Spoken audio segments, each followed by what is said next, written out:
سمعنا من بعض المذاهب الإسلامية تدعي بأنهم أبناء الله وأحباؤه.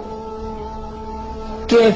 ما قالوا لا نحن أبناء الله وأحباؤه، لكن قولهم وفتاواهم وكتاباتهم تدل بأنهم هم الناجون يوم القيامة، وبقية المذاهب كلهم إلى النار. لأي شيء أنتم ما تعذبوا يوم القيامة ولو سويتم ما سويت؟ عن إيش؟ أنتم أقرب الناس الله تعالى. هل جاءكم رسول وأخبركم بذلك أن مذهبكم هو الحق؟ ما جاءكم رسول. صحيح ما صحيح؟ الوحي انقطع خلاص.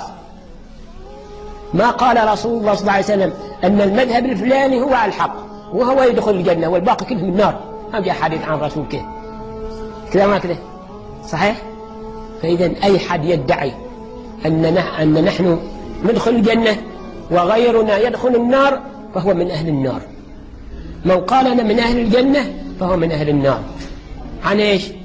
فلا يامن مكر الله إلا القوم خاسرون. الذي يامن من عقوبة الله تعالى ويعتقد بأنه هو ناجي من القيامة خاسر والعياذ بالله. رب العزة حكم عليه بأنه خاسر. صحيح ما صحيح؟ نحن أصحابنا ما عندهم هذا المفهوم.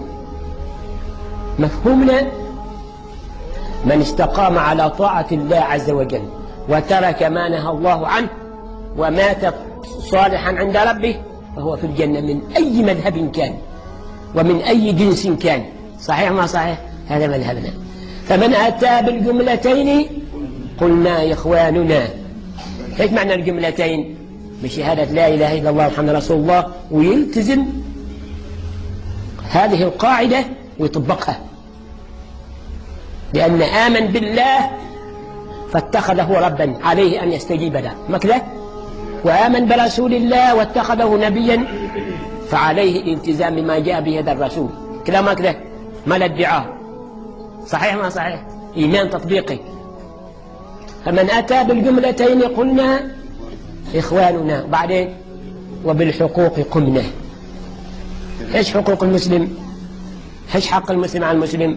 ما تسبه، ما تلعنه، ما تقتله.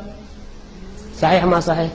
هذا بعض الناس أفتى بأن قتال أهل المذهب الفلاني واجب أكثر عن اليهود. هل معقول ذا الكلام؟ هل يقول به الدين هذا؟ واحد يقول لا إله إلا الله محمد رسول الله ويستقبل القبلة ويصلي مثلك ويصوم مثلك ويحج إلى بيت الله الحرام ويعترف بكتاب الله وبنبيه، كيف يقتل؟ من أي دليل جيت؟ لكون ما من مذهبك يقتل؟ هذا يخالف الدين. الشيخ سالم الله يرحمه ينبه يقول فمن أتى بالجملتين قلنا إخواننا وبالحقوق قمنا إلا إذا ما أظهروا ضلالا واعتقدوا في دينهم محالا. قمنا ايش؟ نسبهم ونلعنهم ونقتلهم؟ ايش نسوي؟ قمنا نبين الصواب لهم ونحسبن ذلك من حقهم. صحيح ما صحيح؟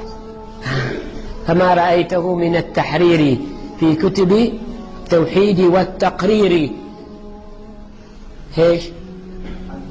حل مسائل ورد شبه. واضح؟ نحن ما نسب، مذهبنا ما يرضى بالسب ولا باللعن ولا يستحل دم مسلم. تاريخنا السابق وإلى يوم القيامة إن شاء الله نبقى على هذه العقيدة. هذا شيعي، هذا سني، هذا إباضي، هذا مالكي، هذا حنفي، هذا حنبلي، كلهم مسلمون هكذا. ولو كان إباضي مثلا، نحن نقول نحن إباضية، لو كان إباضي وقال أنا مذهب الإباضي لكنه مرتكب كبيرة من كبائر الذنوب كالربا أو الزنا أو القتل، هل نقول إنما هو الجنة إذا ما تاب؟ لا، ماشي واسطة يوم القيامة. واضح؟ هذا من الله تعالى رب العزة يتكلم عن اليهود والنصارى. هذه دعوة اليهود والنصارى أنهم أحباء الله ولا يعذبهم بذنوبهم.